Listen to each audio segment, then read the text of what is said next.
Buenos días a todos, ¿cómo están hoy?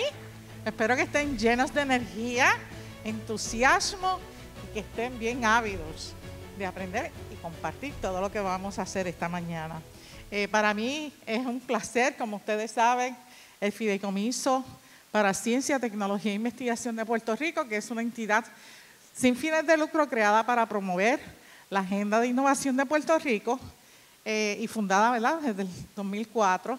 Nosotros tenemos la misión de facilitar, invertir y ayudar a crear las competencias que se necesitan, ¿verdad?, para adelantar la economía de Puerto Rico y el bienestar de los ciudadanos.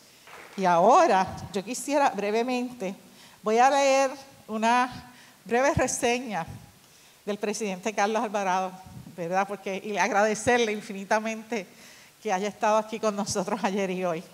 Él fue el 48º presidente de la República de Costa Rica.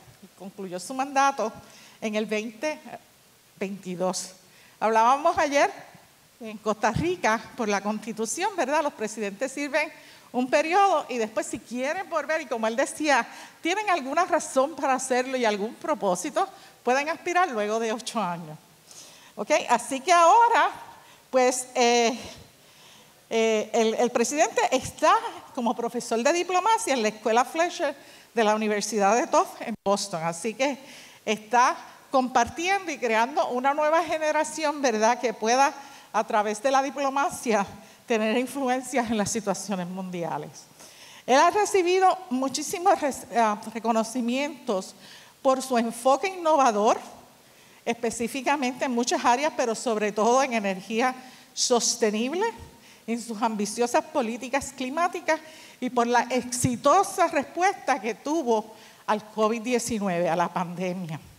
En el 2019 fue nombrado como uno de los 100 líderes emergentes de la revista Time y recibió a nombre de su país el premio de Campeón de la Tierra por liderazgo político otorgado por el Programa de las Naciones Unidas para el Medio Ambiente. Y el año pasado, en junio del 2022, durante la Conferencia de las Naciones Unidas de los Océanos, recibió el premio de liderazgo planetario 2022 del National Geographic Society. Así que yo los voy a dejar para que ustedes lo escuchen a él. Para nosotros en el Fideicomiso es un honor y un privilegio que el presidente Quesada esté aquí con nosotros. Así que vamos a darle un aplauso bien fuerte para recibirlo y que él sepa que esta es su casa de ahora en adelante. Muchas gracias.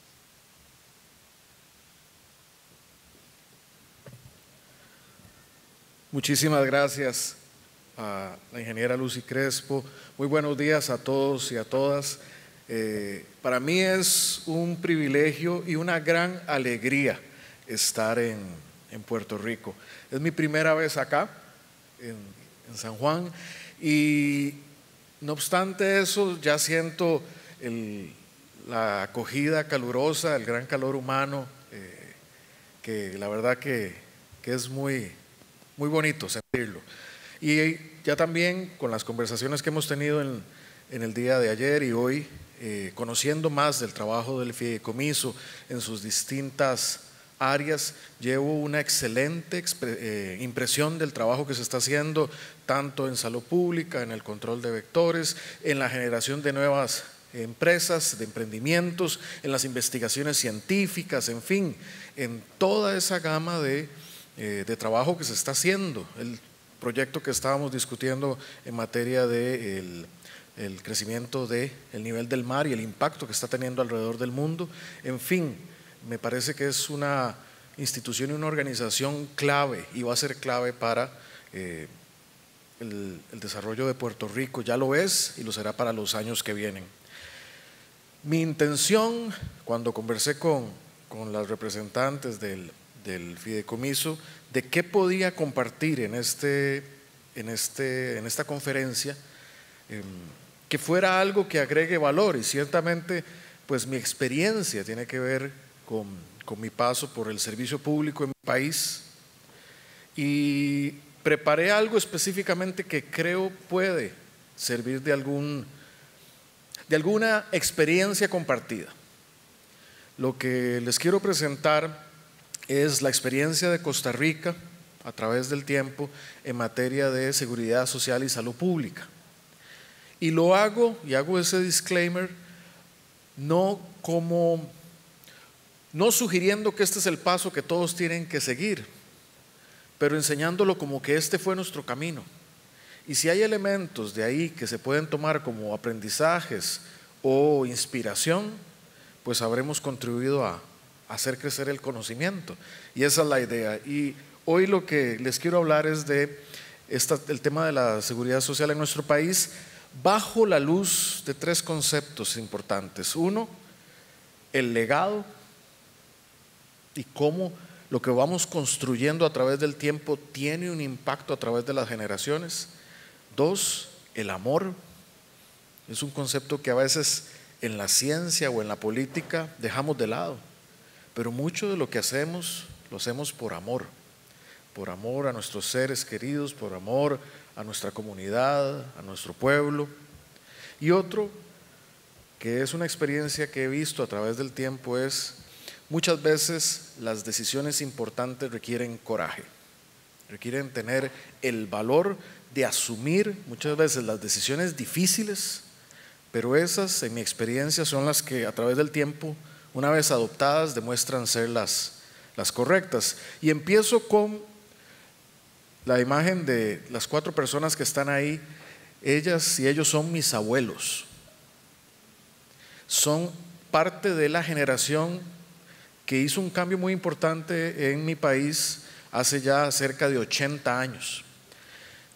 La generación de mis abuelos vivía en una Costa Rica ya en los 1940, donde la mayoría de la gente andaba descalza, donde la expectativa de vida no llegaba a los 50 años, donde la generación de mis abuelos, incluido ellos, tenían una baja escolaridad. Ellos no terminaron la escuela.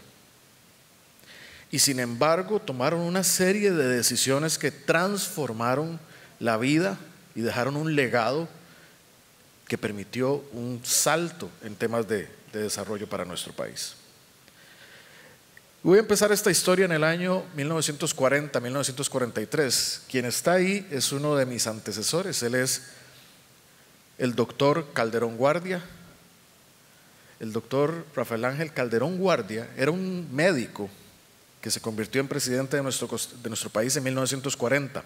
Él estudió en Europa y allá conoció todo el desarrollo teórico que se hizo en materia de lo que debería ser la seguridad social. Después de la Primera Guerra Mundial hay un desarrollo de pensamiento europeo liderado por el cardenal Mercier y otros, en el cual empiezan a reflexionar cómo debería organizarse las sociedades en materia de salud y seguridad social para prosperar.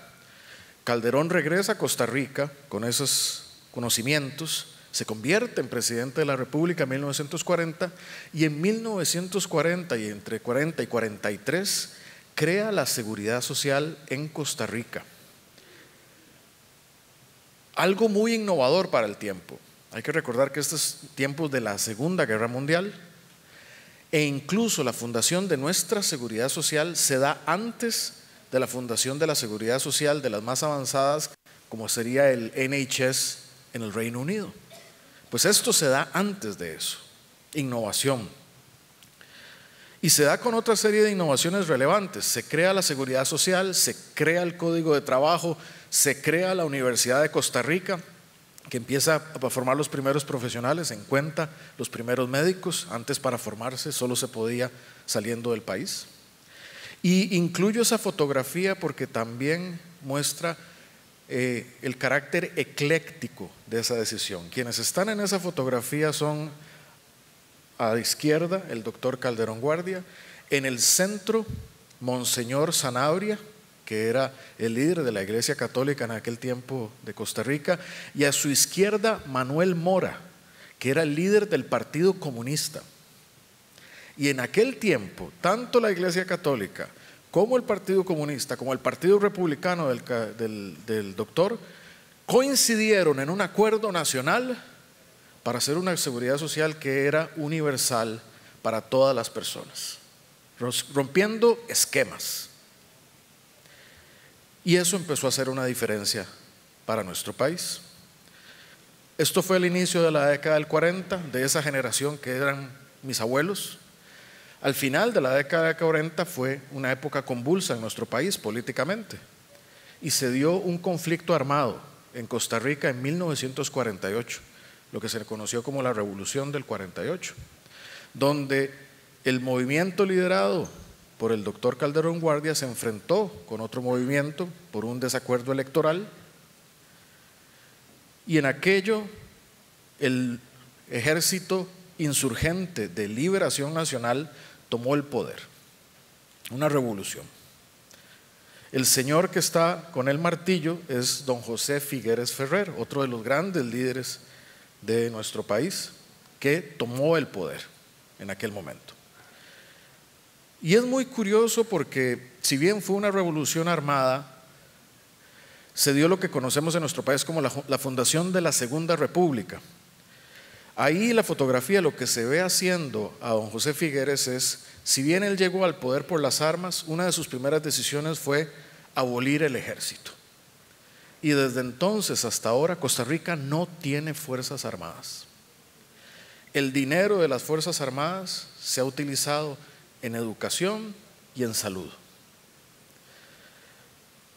Ahí, como pueden ver, desde entonces hasta ahora la aspiración del país ha sido invertir cerca del 8% en educación pública. Esa misma generación empezó a tomar decisiones, eventualmente la creación del sistema de parques nacionales, que tiene cerca de una cobertura de más del 20% del país, 55% del país cubierto de bosque. Es el único país que ha logrado revertir la deforestación y creciendo económicamente a partir de ello, con modelos de ecoturismo. Desde la fundación de la Segunda República se creó el Instituto Nacional de Electricidad, el Instituto Costarricense de Electricidad, que generó un modelo desde esa época que hoy nos permite tener 99% de nuestra energía producida de manera limpia y renovable, energía eléctrica. Pero además de eso, el logro que quiero hacer énfasis de ese cambio fue que Figueres, a pesar de tener una enorme rivalidad con su antecesor, hizo una cosa también extraordinaria, que es que conservó toda la obra de sus antecesores. Es decir, la seguridad social, la Universidad de Costa Rica, el Código de Trabajo, todas las reformas del inicio de los 40 que sus rivales políticos habían hecho, en vez de eliminarla, la conservó. Y para hacer eso también se requiere mucho coraje, tomar ese tipo de decisión. El modelo nuestro empezó a avanzar después de ese hito, y quiero mostrarles otro que tiene que ver con la importancia de las ideas creativas y de nosotros como pueblos nunca renunciar a tener esas ideas, específicamente cuando tenemos comunidades como lo es Costa Rica, Puerto Rico, que somos relativamente pequeñas, pero podemos tener mucha agilidad en lo que implementamos. Costa Rica tiene 5 millones de habitantes hoy. En el año 55, el señor que está ahí, el doctor Gayer, Ortiz Gayer, concibió una idea en una comunidad en Costa Rica, San Ramón. Y él, siendo doctor, dijo: nuestro modelo está mal, porque tenemos un modelo que está basado en tratar la salud desde los hospitales. Pero la salud no empieza en los hospitales. Casualmente los hospitales son el último punto donde la salud se atiende, cuando ya se manifiesta la enfermedad.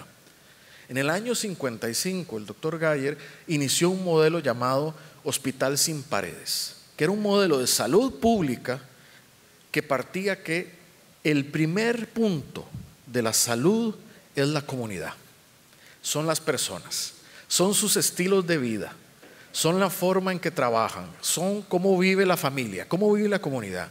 Y esto hoy suena como el sistema normal de salud pública, salud comunitaria, pero eso fue en el año 55. Esta idea que sonaba loca y que le decían que era imposible implementar eso, se convirtió en el modelo dominante de atención pública.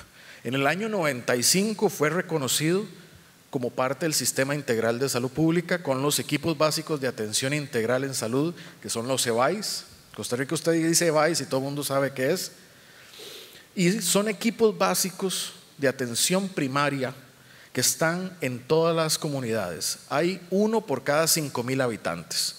Y es un modelo que tiene un médico general, una enfermería, un asistente técnico, que son los embajadores de promoción de la salud, que van a cada comunidad, registran las personas, ven si tienen problemas de obesidad, depresión, diabetes, y empiezan a tratarlo en el primer nivel de atención. Eso se convierte hoy en la base de nuestro modelo de atención. Tiene un Ministerio de Salud con una rectoría. El Ministerio de Salud son los científicos, médicos y especialistas en ambiente, en salud, en muchas cosas que dicen cuáles son las líneas, no ejecutan, pero dicen, mandan. Está la Seguridad Social, la Caja Costarricense del Seguro Social como principal ejecutor. En el primer nivel de atención están estos más de 1,000 EBAIS en todo el país, y las áreas de salud y clínicas. En el segundo nivel, los hospitales periféricos y los 3 hospitales nacionales y especializados en el nivel de atención de mayor complejidad. Y así se basa el modelo. Y yo lo pongo deliberadamente así porque muchas veces en la política lo que más se da énfasis es a los grandes hospitales, a los grandes equipos, a los grandes tratamientos más caros, pero eso es lo que está al final del proceso de salud. Y a veces es menos espectacular ese trabajo hormiga, casa a casa de la salud pública, pero ese es el que transforma la salud de un país y además es más sostenible, más económico. Y eso es algo que es una lucha constante que tenemos que estar recordando, de la importancia de los primeros niveles de atención en salud. Y esto no se los dejo ahí, pero esto es un poco cómo sirve todo el sistema público y privado de entramado de la seguridad social y el sistema de salud.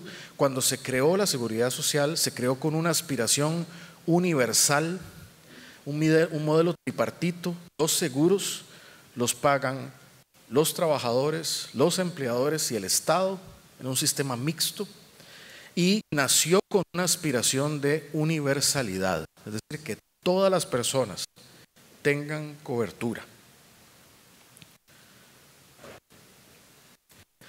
Este es otro elemento central de esa visión de la salud, que es el derecho a la salud, y la salud como un derecho humano, que quedó constatado en esa Constitución de 1949, en la Segunda República, pero que ha sido reafirmado constantemente por la Sala Constitucional, que es la Corte que rige la ejecución de nuestra Constitución.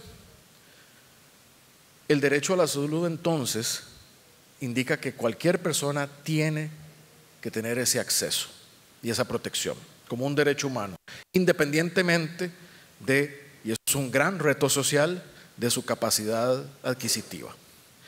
Casualmente ayer, cuando venía para acá y preparaba algo de esto, veía una noticia que son frecuentes en nuestro país, de una señora adulta mayor que hizo una demanda ante la Sala Constitucional porque no estaba teniendo el acceso del oxígeno de su tratamiento en su hogar, y la Corte le daba la razón y exigía a la seguridad darle el tratamiento en su casa. ¿Por qué? Porque es un derecho. Esa visión es la que está normada desde esta visión de la salud. ¿Y por qué creo que esto es importante? Y esto es algo de lo que conversaba mucho ayer y es de lo que les quiero transmitir, y tal vez de los paradigmas que tenemos que compartir más y transformar. Hay un costarricense muy distinguido que siempre me gusta citar, que es el doctor Franklin Chan Díaz. Don Franklin Chan es un costarricense estadounidense, es astronauta, tiene el récord de más viajes al espacio compartidos, 7 misiones al espacio. Y Franklin Chan, una cosa que dice es que la Tierra, nuestro planeta, lo podemos también pensar como una nave, una gran nave espacial. Es una nave que está viajando por el mundo, por la galaxia, por el universo. Y don Franklin dice que si lo vemos al planeta Tierra como una nave, es algo muy excepcional. Fuera de la Tierra no hay vida. Dice que los astronautas cuando salen de la Tierra, lo más impresionante no es el espacio, es ver a la Tierra y ver como en ese punto diminuto azul hay una esfera contenida con vida, cuando en el resto lo que hay es vacío. En fin, una de las cosas que dice el doctor Chan también es que en esta nave espacial en la que estamos habitando como planeta, generalmente cuando pensamos en naves, pensamos en sus sistemas de propulsión, en sus sistemas de defensa, en sus sistemas de navegación. Pero él en la NASA siempre aprendió que el sistema más importante de una nave espacial es el soporte de vida. Y en el momento que no haya sostenibilidad para la vida, para la salud, no habrá más viaje. Por eso tenemos que cuidar nuestro planeta. Pero de igual forma, nuestro vehículo de vida como individuos es nuestro cuerpo, es nuestra mente, son nuestras emociones. Eso es con lo que nosotros nos movemos en la vida. Y es tan preciado y tan importante, y sin embargo en nuestra educación y en nuestra formación no lo conceptualizamos como tal, como que el recurso más preciado que tenemos es a nosotros mismos. Y si lo conceptualizáramos como tal, tendríamos mucho más cuidado en el tipo de productos que consumimos, en las adicciones o vicios, en el ejercicio, en nuestra salud mental, en nuestro relacionamiento con otros. En fin, el cuidado de estos dos vehículos de vida, tanto el planeta como nuestro ser, son paradigmas esenciales para el mundo que estamos viviendo hoy. Dentro de ese marco de lo que es salud pública y lo que es un derecho de la salud. No hay una separación entre cuidar el ambiente, la salud pública, el crecimiento económico. Todo es parte de una misma ecuación. Y tenemos que romper esos discursos que dicen, es que o crecemos económicamente o cuidamos el ambiente, pero no podemos hacer las dos. O nos enfocamos en salud pública, pero no puede ser de esta forma porque no es bueno para el ambiente o para el crecimiento económico. Todo es parte de una misma ecuación. Y eso es uno de los grandes retos conceptuales que tenemos por delante en la presente generación y con los problemas y los retos que estamos teniendo hoy como humanidad y como globalidad.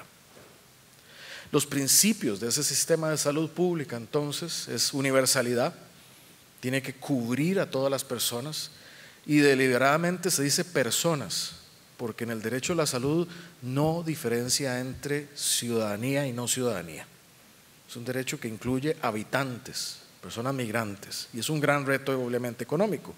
Tiene que ser solidario, tiene que quienes pueden contribuir más para dar cobertura a aquellas personas que contribuyen menos. Por ejemplo, hay un sistema de pensiones no contributivas para los adultos mayores que llegan a esa edad pero que no logran pensionarse. Entonces hay un régimen de una pensión modesta pero importante para las personas que no logran pensionarse. Tiene que tener equidad en cuanto a su distribución, y es muy importante entonces ese enfoque de atención primaria, el enfoque preventivo, el enfoque de ir a lo que llamo yo trabajar en el otro lado de la lista de espera. Una parte de la lista de espera es la que llega al hospital, y si nos enfocamos en trabajar ahí es en la etapa más tardía de la enfermedad, es en el tratamiento más caro. Trabajar el otro lado de la lista de espera es trabajar las causas, los orígenes, donde esa inversión más económica tiene mayor impacto. Esta es una gráfica, sé que desde ahí no se ve, pero básicamente es para mostrar, volviendo a la tesis del legado y el tiempo, eso es cómo se expandió la cobertura de la seguridad social. Ven que ahí estamos hablando de los años 60, 20 años después de crear la seguridad social, su cobertura estaba apenas encima del 30%, pero estos son procesos graduales. En la década de los 70 se estableció la meta de universalizarlo, y en la actualidad, bueno, a finales del 2000 estábamos casi llegando al 90%, pero eso es comparado con la infertilidad, la mortalidad infantil. Recuerdan que cuando les decía la generación de mis abuelos, la expectativa de vida no llegaba a los 50 años. Aquí hay un cambio radical de la tasa de mortalidad infantil que va asociada con la cobertura y la expansión de la seguridad social. Si lo piensan en términos políticos, aquellas personas que tomaron las decisiones para que esto pasara, probablemente no vieron en vida esos resultados, pero las otras generaciones sí. Entonces ahí es donde este tipo de legado se mezcla con coraje de tomar las decisiones y con amor a un país y a su gente en ver los resultados. Esta es en la actualidad y es los retos que tenemos. ¿Cuál es la cobertura de la seguridad social? Que supera el 90% y es obviamente un gran reto, sobre todo un reto económico para un país de renta media, un país que no es rico. Y les quiero mostrar algo de cómo se manifiestan estos legados en otras dimensiones. Y este gráfico tan raro que parece de planetas y seguimos en la nave espacial, pero no. Esto es un gráfico que trata de mostrar los resultados comparativos a partir de la pandemia y voy a tratar de describírselos. Los círculos estos muestran cuál fue el crecimiento económico per cápita en el año 21, es decir, cuál fue el rebote de crecimiento después del año de la pandemia. Esto siendo crecimientos del 9%, crecimientos del 7%, crecimientos del 5%. Costa Rica está acá en un crecimiento del 5% después de la pandemia. En este eje, pero de manera inversa, hacia acá, está cuáles son muertes por millón de habitantes durante la pandemia. Es decir, cuál fue ese impacto. Si lo vemos, y este eje de acá es el ingreso per cápita de cada país, es decir, qué tan rico es cada país. Entonces, si ustedes lo ven acá, Costa Rica no es uno de los países más ricos, estamos aquí. Pero entonces veamos los resultados. Costa Rica tuvo un crecimiento de más 5% en el rebote, que es comparable con otros países como Austria, como Canadá. Y este es en el eje de mortalidad. Nosotros, siendo un país de renta media, tuvimos un desempeño parecido en ese ámbito al de Alemania, al de Suiza y al de Luxemburgo, con bastante menos recursos, como se ve acá. ¿Eso qué significa? Eso significa que el legado que tiene un país en organización en esta materia, eso significa que el uso de la ciencia y el conocimiento de mejor manera pueden dar este tipo de resultados, que no solo es el dinero el que puede proteger a una población, su organización, sus instituciones, su gente, sus capacidades pueden dar una respuesta oportuna.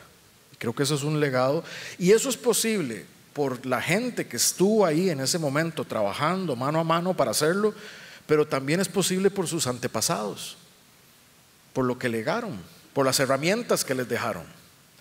Ahí cuando estábamos en el cuarto de situación, luchando contra la pandemia, no solo estábamos los que ahí estábamos, estaban nuestros abuelos también, que nos dieron todas esas herramientas. Entonces la pregunta para nosotros no solo es qué nos dieron nuestros abuelos, sino qué vamos a dejar nosotros a nuestros nietos, qué herramienta les vamos a dejar. Y siempre hay oportunidad para hacerlo. Y como lo discutíamos ayer en el Trust, no es suficiente con conservar lo bueno que tenemos.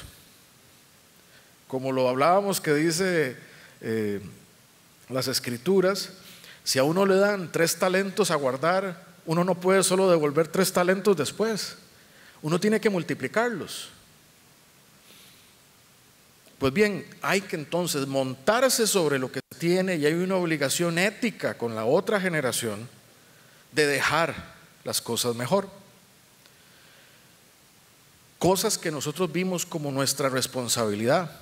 Una, por ejemplo, en el año 19 de nuestro gobierno lanzamos el plan de descarbonización de Costa Rica, que fue el primer plan de descarbonización del mundo después de los acuerdos de París, y que era un plan vigente al día de hoy de cómo eliminar el uso de los combustibles fósiles de toda dimensión de nuestra economía, manteniendo un crecimiento económico y bienestar para la gente.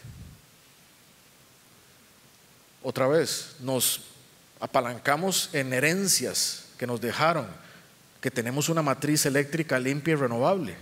Un vehículo eléctrico en Costa Rica es absolutamente carbono neutro, porque la energía eléctrica que lo alimenta es renovable. Un vehículo eléctrico en cualquier otras partes, aún es eléctrico, sigue siendo contaminante, porque la energía que lo alimenta puede venir del diésel, del carbón o de otras fuentes no renovables. No solo para el presente, sino para el futuro. E igual, cuando lo hicimos, nos dijeron, esto es imposible y esto va a ser malo para la economía. Los estudios que se hicieron después, independientes, demostraron que ejecutar el plan de descarbonización tiene beneficios netos para el país de 41 billones de dólares. O sea, no solo es bueno para el ambiente, sino es un buen negocio. Y un componente muy grande de los beneficios de ese plan, adivinen en qué sector están. Están en el sector salud, por beneficios en materia de calidad del aire, en materia de calidad de los productos que se consumen. La mejora del transporte público tiene una mejora sustantiva en la salud de las personas y su salud mental. Entonces, eso es uno de esos legados. Uno, y muy similar al esfuerzo que trabaja el Trust en esa misma dirección de innovación, talento humano, es hacer la creación de este hub de innovación y bienestar de las ciencias de la vida en Costa Rica, porque unimos esa seguridad social con las universidades e investigaciones, con la zona azul que hay en Costa Rica y que se puede ver en el documental de Netflix que está ahora vigente, con la industria de dispositivos médicos y farmacéutica. Hoy la principal exportación de Costa Rica no es café, no es banano, no es piña, son dispositivos médicos. Esa es hoy la principal exportación. Hacer un clúster en el cual ya no solo, igual que lo está haciendo Puerto Rico, ya no solo somos quienes manufacturan esos productos, sino somos quienes crean las futuras innovaciones. A eso tenemos que aspirar a hacer, a que nuestro talento sea el que lleve la batuta en esa materia. O por ejemplo, en la pandemia lanzar esta iniciativa con el doctor Tedros y con la OMS de acceso a tecnologías del COVID para países pobres, porque tiene que haber un acceso universalizar.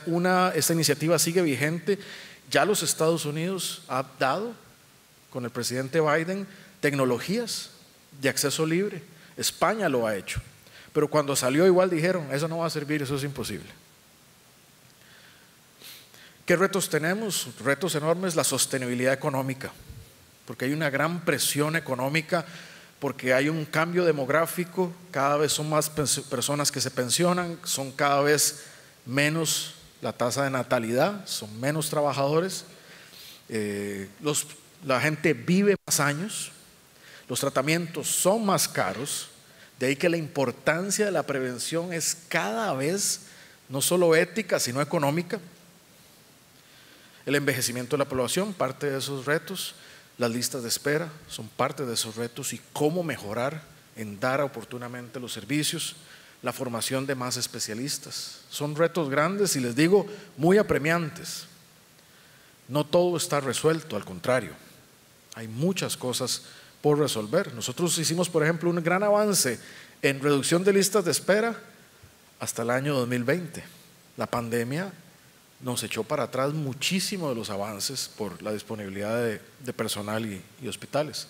Es decir, no es un panorama perfecto, para nada. Nosotros mismos tenemos grandes retos que resolver hoy con coraje, y creo que todas las sociedades, y creo que Puerto Rico no es la excepción. si quisiera compartir alguna conclusión, eso, visión y coraje. Si alguien le dice a usted que algo es imposible, dele las gracias, porque al doctor Calderón le dijeron que era imposible tener una seguridad social en un país pobre, una seguridad social universal. A Figueres le dijeron que era imposible abolir el ejército y que nos iban a desaparecer y a invadir y a erradicar. A mí me dijeron que era imposible hacer un plan de descarbonización. Si antes de la pandemia nos hubieran dicho que iban a ser nuestros resultados, igual nos hubieran dicho imposible para un país de mediano ingreso. Sí se puede, sí se pueden hacer las cosas.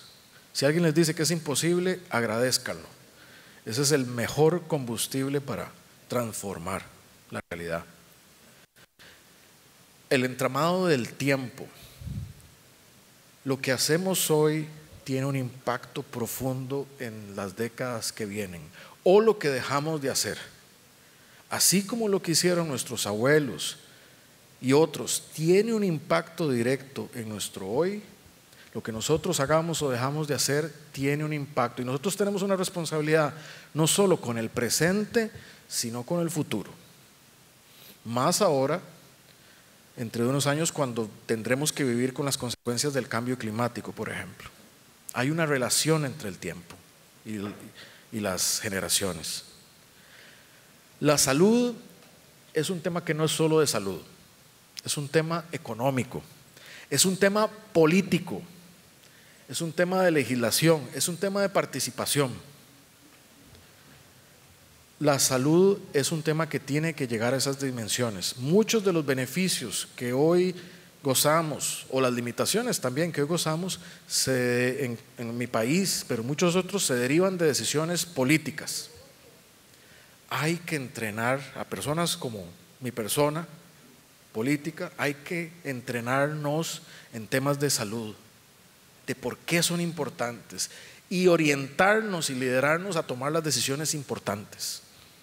Hay una dimensión de muchos de ustedes que son expertos en ciencia, en salud pública, etcétera, en liderar y ayudar a liderar a quienes toman las decisiones políticas.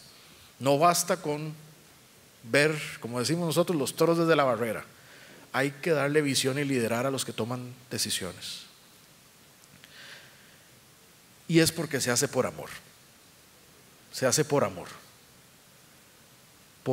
Muchos por amor propio, por amor al prójimo, por amor a nuestra comunidad, a nuestra bandera, a nuestra isla. Porque,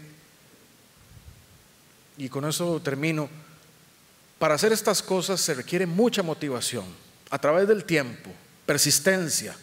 Los cambios fundamentales no ocurren con la acción de un día, y ya trabajé un día y ya, no. Esto requiere levantarse todos los días y persistir y llevar retrocesos, pero avanzar también. Entonces yo por eso hago mucho énfasis en el amor, porque es la principal motivación. Cuando yo me convertí en presidente y tuve que trabajar la materia ambiental, por ejemplo, la ampliación de la isla, la área protectora de la isla del Coco en mi país, o muchas de las políticas que en aquel momento algunas no recibían buena publicidad o buen apoyo. Hoy, por ejemplo, la OCDE hace 2 días, en un reporte oficial, recomendó seguir implementando el plan de descarbonización de Costa Rica por sus impactos positivos, pero eso pasa hasta años después. ¿Cuál es la motivación para hacer eso? ¿De dónde viene? Para mí viene de ahí, porque dentro de 40, 50 años, cuando yo, si Dios quiere, soy un adulto mayor,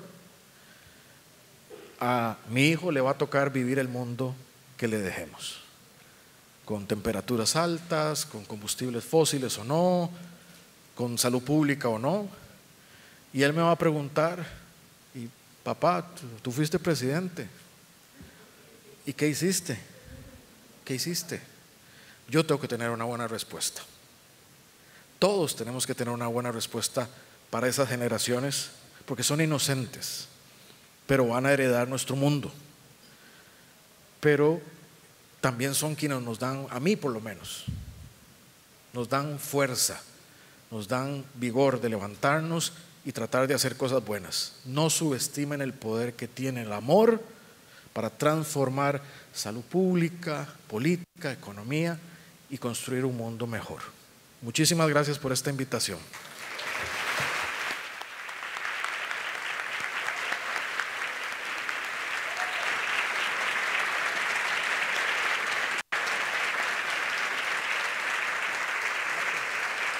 Gracias. Sí, no se vaya, yo la voy a llamar.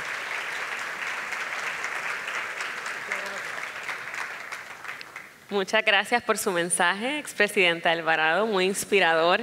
Y aprovechamos este espacio, tenemos espacio para 2 preguntas. Tenemos ujieres en el piso con micrófonos, así que este es el momento de traer sus preguntas. Estamos pendientes, quien tenga alguna preguntita por allí. Tenemos 2. Por aquí. Adelante. Muy buenos días y gracias por la presentación que ha dado hoy. En realidad usted está inspirando a muchos de nosotros aquí. Mi pregunta para usted es, ¿cuál es su recomendación para poder encontrar el puente entre las ideas, ideologías, opiniones, posiciones que van contra lo que usted está hablando hoy? ¿Cuál es tu nombre, perdón? Yo soy Denis Romero, soy administrador regional para los Estados Unidos, gobierno federal. Mucho gusto, Denis. ¿Puede contestar eso? Muchas gracias, Denis. Creo que en mi experiencia tenemos que involucrarnos y tenemos que ir al encuentro de los otros y las otras.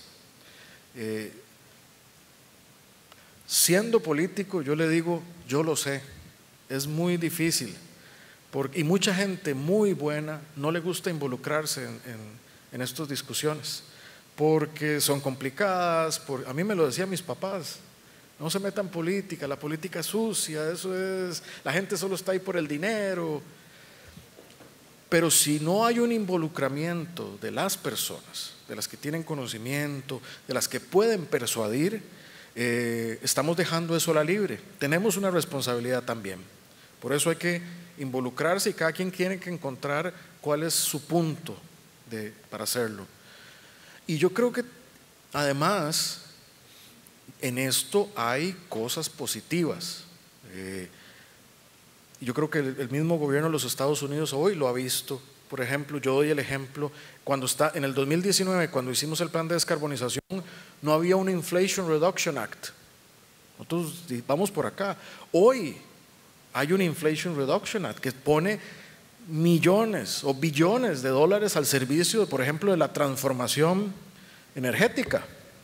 Y eso es una gran oportunidad para el planeta, pero también para el mundo de los negocios y conectado también con el mundo de la salud. Entonces hay que buscar esos escenarios de sinergia, de ganar-ganar que están ahí. Habrá mucha gente que los quiere llevar adelante por un tema ético, otros por un tema económico, pero hay que encontrar esos puentes. Y yo también he descubierto que muchas veces los incentivos de desprendimiento y los objetivos, el abordaje de desprendimiento y el abordaje, llamémosle egoísta, muchas veces coinciden. Yo me sorprendo cada vez más de cómo el abordaje de si los otros están mejor, yo voy a estar mejor, es cierto. Pero nosotros generalmente abordamos el de no, yo tengo que estar bien yo.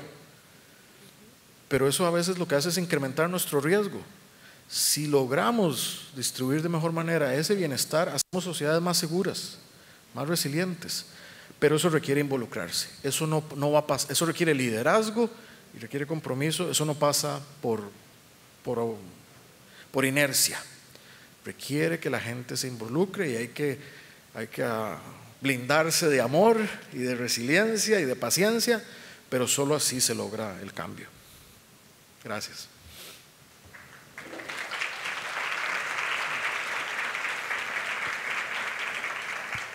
¿Tenemos alguna otra pregunta?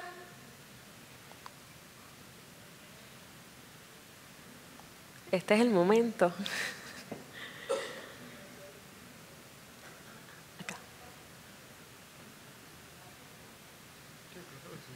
Hola, muy buenos días. Mi nombre es Carissa Cabán, yo soy psiquiatra comunitaria y profesora de la Universidad de Florida International University. Y es más o menos en la misma línea de la pregunta del caballero. Yo trabajo con el impacto del cambio climático en la salud mental y una de las cosas para las que me llaman para consultorías y eso es cuando estamos trabajando con política pública, me llaman para lidiar con la ansiedad climática, pero también con convencer a líderes, hice una investigación para convencer a líderes a nivel global con un programa de realidad virtual, ¿verdad? Cómo le llamamos la atención para que hagan algo para atender la crisis climática. Y una de las barreras más grandes, ¿verdad?, que es un sentimiento opuesto o una situación opuesta de la naturaleza humana al amor incondicional, es la avaricia. Yo quisiera ver si usted nos puede dar un ejemplo particular en su término y en la experiencia que tuvo con el plan de descarbonización, si tuvo alguna experiencia de técnicas efectivas a nivel de política pública para pues, trabajar alrededor de la avaricia de algunas personas que pues cometen actos de corrupción o no proceden como se supone que se proceda con un plan de mitigación de cambio climático que sucede en muchos sitios.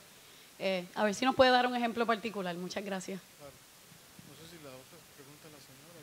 ¿Gusta atenderla? Sí, pero porque le hacía una sola respuesta. Perfecto. Tenemos espacio para sumar una pregunta más. Aprovechamos para atender la que teníamos por aquí y respondemos las dos en una misma respuesta.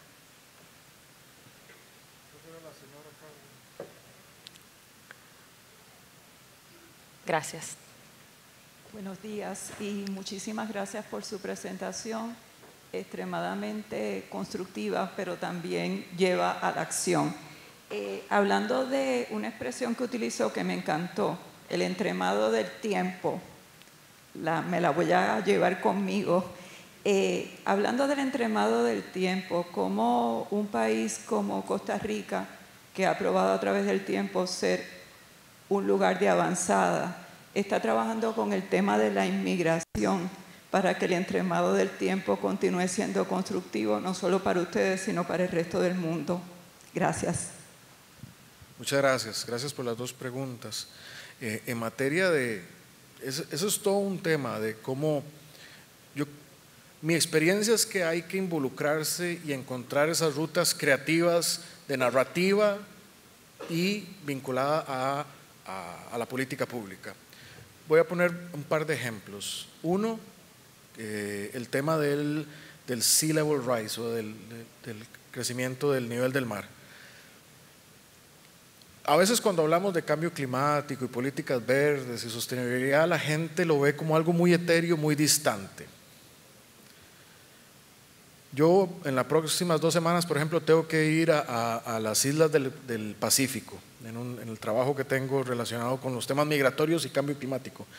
Y por ejemplo, cuando uno ve la realidad de un país como Tuvalu, Vanuatu, son países que por su geografía y por el cambio climático en 2 décadas se estima van a desaparecer debajo del mar.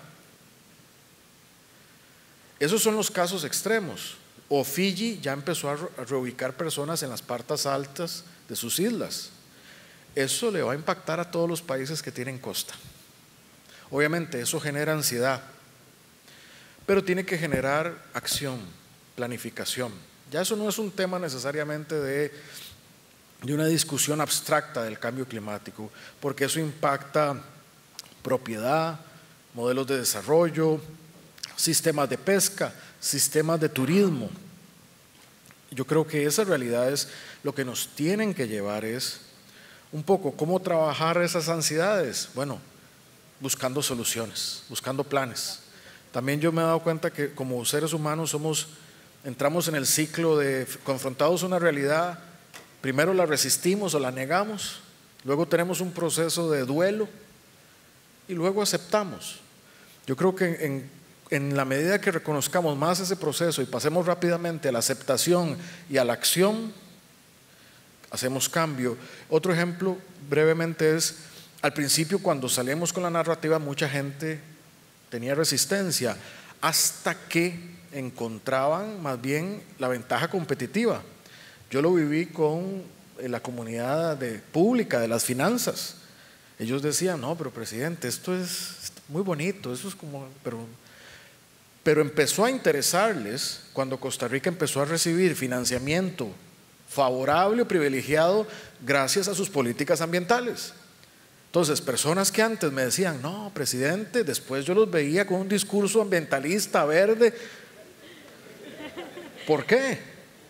Porque les daban créditos con mejores tasas, facilidades, cooperación. Lo vi con el sector agropecuario, muchas veces decían, no, es que son más barreras, más complejidades, pero después teníamos acceso preferencial al mercado europeo. Una ventaja competitiva. Entonces hay nichos en los que se puede, y hay que buscarlos, hay que trabajar en conjunto para encontrar. Siempre creo que como seres humanos coexistimos entre la maravilla que somos y las cosas no tan bonitas que tenemos. Tenemos corrupción, tenemos avaricia, pero no podemos dejar que solo esos factores jueguen. Hay que llevar los otros positivos y ponerlos ahí a disposición. Y en relación a los temas migratorios, eso es un gran tema. Yo rescato, por ejemplo, Costa Rica hoy no tendría muchos de los beneficios que tiene si no fuera por la migración. Una parte importante de nuestro sector productivo depende de las migraciones. Por ejemplo, hoy nosotros no podríamos recoger nuestras cosechas de café si no fuera gracias al trabajo de muchas personas migrantes, o el sector constructivo. Entonces hay una sinergia ahí que tenemos que reconocer, y que eso amerita que veamos las migraciones de una óptica de la seguridad, de que haya orden, de que haya transparencia. Creo que también tenemos que trabajar nuestros conceptos.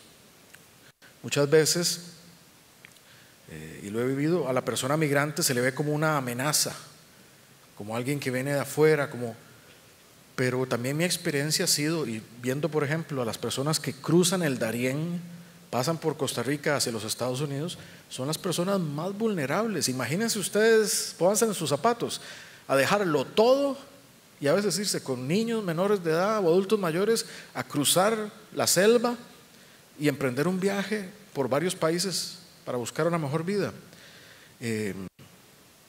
Y también en un contexto donde, si lo vemos en el caso de los Estados Unidos, Estados Unidos está con un desempleo prácticamente en cero, y muchos sectores necesitan trabajo que no tienen. Entonces creo que hay que trabajar la parte de la mente, desmitificar muchos de las concepciones. Todo estudio que yo he visto sobre la migración genera crecimiento económico, y es de cierta forma intuitivo. Con la llegada de más personas hay más demanda de servicios, hay más pago de impuestos, tiene que haber más vivienda, tiene que haber etcétera, etcétera. Contribuye a eso, pero sí es algo que debemos trabajar. Yo creo que en el caso de Costa Rica el balance es muy positivo en cuanto a eso. La gente dice, mete presión a la seguridad social, pero también, pero principalmente mete contribución, la hace más sostenible. Entonces creo que hay que desmitificar mucho e igual trabajar con principios, con razón y con mucho corazón en eso. Muchísimas gracias. Bueno, primero que nada, gracias. Yo creo que hemos tenido, yo lo llamo las gotitas del saber. Así que gracias por compartir esas gotitas. Yo sé que vamos a poder sembrar mucho con ellas. Así que un abrazo bien grande, y me gustaría, vamos a darle un aplauso primero que nada. Le vamos a entregar este pequeño recordatorio de nuestra ciudad capital, para que se lo lleve de recuerdo, y sobre todo para que cuando lo volvamos a invitar pues regrese hacia acá, ¿ok? Así que muchas gracias.